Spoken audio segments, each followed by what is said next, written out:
As an Arab female photographer, I've always found ample inspiration for my projects in personal experiences. The passion I developed for knowledge, which allow me to break barriers towards a better life, was the motivation for my projects. I read, I write. Pushed by my own experience, as I was not allowed initially to pursue my higher education, I decided to explore and document stories of other women who changed their lives through education while exposing and questioning the barriers they face. I covered a range of topics that concerns women's education, keeping in mind the differences among Arab countries due to economical and social factors. These issues include female illiteracy, which is quite high in the region, educational reforms, programs for dropout students, and political activism among university students. As I started this work, it was not always easy to convince the women to participate.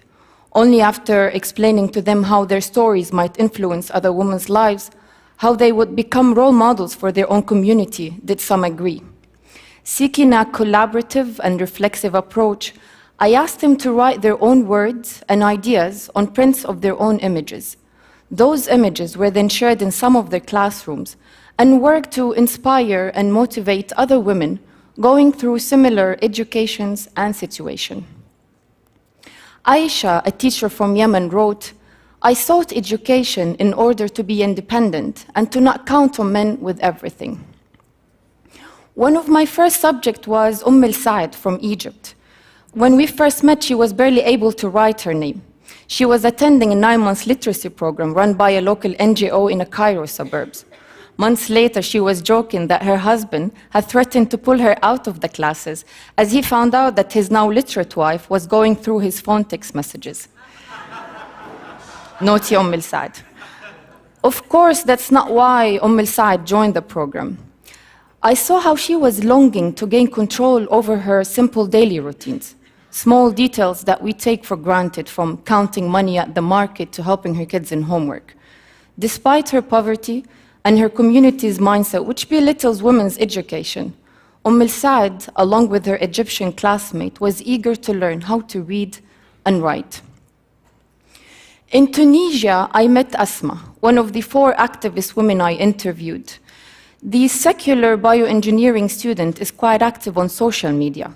Regarding her country, which treasured what has been called the Arab Spring, she said, "I've always dreamt of discovering a new bacteria. Now, after the revolution, we have a new one every single day."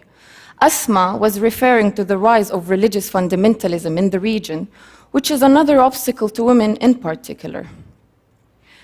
Out of all the women I met, Faiza from Yemen affected me the most. Faiza was forced to drop out of school at the age of 8 when she was married. That marriage lasted for a year. At 14, she became the 3rd wife of a 60-year-old man. And by the time she was 18, she was a divorced mother of 3.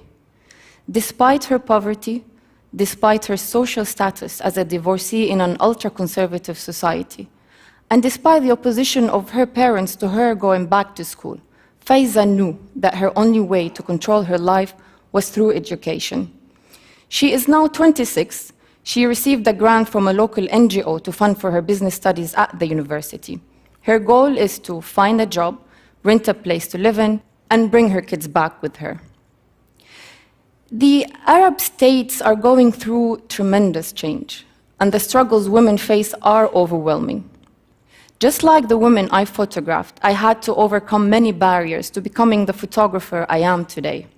Many people along the way telling me what I can and cannot do. Saad, Asma, and Faiza, and many women across the Arab world show that it is possible to overcome barriers to education, which they know is the best means to a better future. And here I would like to end with a quote by Yasmin, one of the 4 activist women I interviewed in Tunisia. Yasmin wrote, "Question your convictions. Be who you want to be, not who they want you to be. Don't accept their enslavement, for your mother birthed you free." Thank you.